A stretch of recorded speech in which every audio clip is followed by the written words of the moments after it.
ஒரு சிலருக்கு 25 வயசுல வெளிநாட்டு யோகம் இருக்கும். அவங்க வெளிநாடு போவாங்க, நல்லா சம்பாரிப்பாங்க. 3 வருஷம், 4 வருஷம் சூப்பரா இருக்கும்.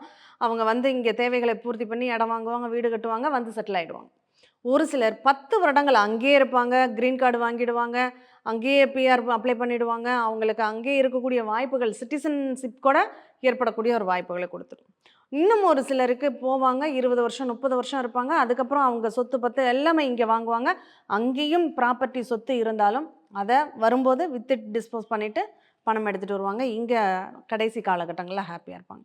ஒரு சிலருக்கு வாழ்நாள் பூராமே வெளிநாடு அப்படிங்கிற ஒரு நிலை தான் இருக்கும். ஒரு சிலருக்கு போவாங்க 1 வருஷத்திலேயே திரும்பி வந்துடுவாங்க. பணம் கட்டின பணமும் வேஸ்ட் ஆயிடும். சம்பாரிக்கவும் மாட்டாங்க. அதனால கடன் தொல்லைகளும் ஏற்படும். இது நெறைய பேருக்கு நடந்திருக்கு அப்படின்னு சொல்லலாம்.